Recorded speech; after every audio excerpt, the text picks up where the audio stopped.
And yes, I'm a health volunteer, so I sort of help our clients to access local health services.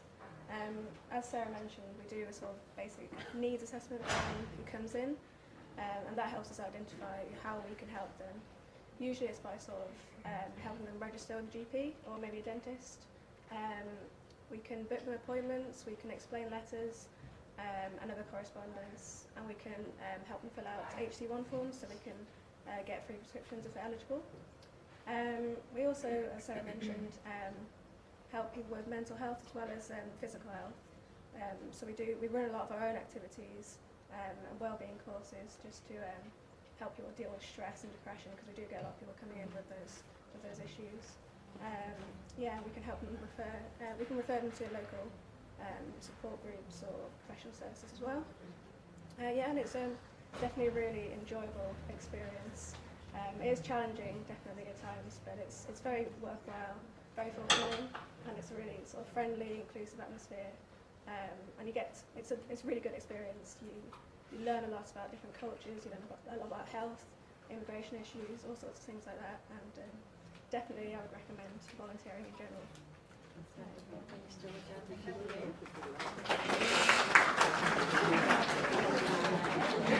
I'd also like to invite Charles up. Charles is a volunteer caseworker.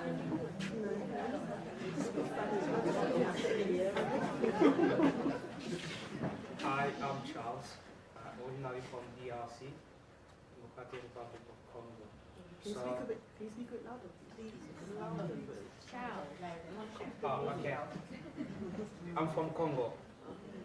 So I'd like to tell you, first of all, why did I choose to be a volunteer and how I came to be a volunteer. I came in the UK as a student in 2012 while I was doing my PhD. I finished my PhD in 2014, and my PhD has to do with the governance of mineral resources in Congo. I went in trouble with the government because I couldn't get back.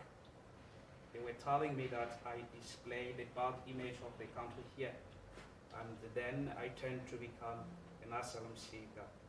As you know, during asylum seeker, it's a challenging time.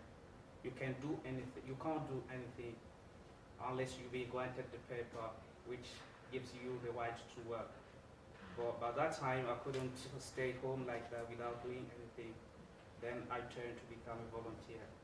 But there is really a discrepancy between what I did at school and what I'm doing right now, because there is no link between what I did at school at all and what I'm doing now as a volunteer.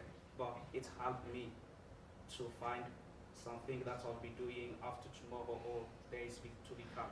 So when I went there, I went first of all as a French speaker to help people who are speaking French and can't speak English at all. But then I turned helping other asylum seekers with the problem I was facing myself. I was going to be helped, and I said to myself that what I'm facing and going through, I can use it to help other people as well. And then I started helping other people by being a caseworker, doing like advising them with problems with benefits, problems of translation, administration, problem regarding immigration. And what did I really learn and acquire from volunteer job is several things, but two major things that I can share with you are, first of all, the time slot. I became very, very strict when it comes to time, to dealing with time. And I learned that time doesn't respect anybody, but everyone has to respect the time. This is really, and from that, I really focus on my time. When I'm doing something, I have to make sure that my time is dictating me to finish my stuff within that slot of time. And I found myself disciplined in this work. I become self-disciplined. And the second thing is that I learned diversity, working among people who are not from your social background. And with them, you cannot share the same idea. I'm a short-tempered person.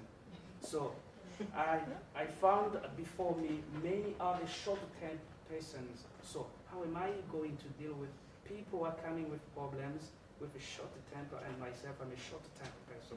I learned how to master myself. This is what I learned. So they have to. The last thing with the volunteering was that it gave me a profile in my CV. So I've been working for Monday to Friday, but now I have to reduce because volunteering has opened me a door to lecture to the university. Thank you.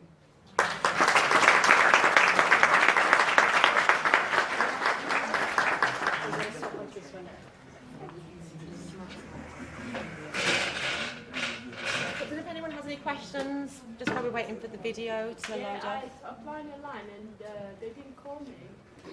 I get this a lot. So basically, if you apply online, you will get an email because everything gets logged. So you should receive an email. No, I received an email since they said my time was not like the day I want to volunteer like it's full, so I should wait. Yeah. So basically, that happens, and sometimes we have a waiting list because we have obviously we're restricted with the amount of desk space we have. We've got a large number of volunteers. And that fluctuates all the time when obviously people move on if they get work. So we'll go through phases where we do a really strong recruitment drive, and then we'll have loads of volunteers with us for maybe 4 or 5 months, and then some of those volunteers start to leave. So we do have quite a long waiting list. Volunteers who have specific experience or languages will be prioritised in terms of meeting the needs of our clients as well. But we're always recruiting volunteers, so we're always still encouraging applications. It will also largely depend on when you're available. So if people put down a morning or an afternoon, unfortunately that's not enough for us. We do look for at least 1 full day. Some of our volunteers are with us 2 or 3 days a week. And also it will depend on the day that you've put down as well. So for at the moment, we would have lots of desk space for volunteers on Fridays. But not on Mondays, and that changes on a monthly basis. That's the nature of working with volunteers. It changes all the time. So yeah, maybe if I get your details again at the end and we can have a chat. Okay. Any other questions? Yeah, with most jobs, when you're working with most people, like professionally, Yeah. when you're in full-time employment, you do need the DBS. Yes. When you're working as a volunteer, you do need a DBS. Good question, and it depends on the nature of the role. Okay, so if you're a caseworker volunteer or a health volunteer, you're based in the centre at all times. You won't be working alone with a client. There'll always be a staff member there. It's an open office, so you don't need a DBS check if you're actually based in the centre. But for our roles where you have to go, say for example the outreach support volunteer roles, where you're going off-site independently with clients, then you would need an enhanced DBS check. So it very much depends on the role that you're applying for. Would you do the DBS for the person who's going to do that role? For the person that what, sorry? Who's going to take the role for something they say children need? Would you do the DBS for them? So it. Would you process the DBS? If they need one, would you process it? Oh yes, we process it. Yes, we process it for the volunteer. Yeah, you don't have to do that yourself. No, we.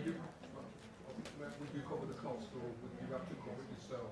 Yeah, no, we would cover the cost of that. Yeah, DBS is free for volunteers. it's free. Yeah.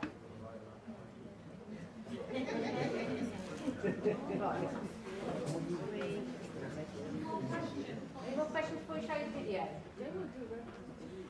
Guys?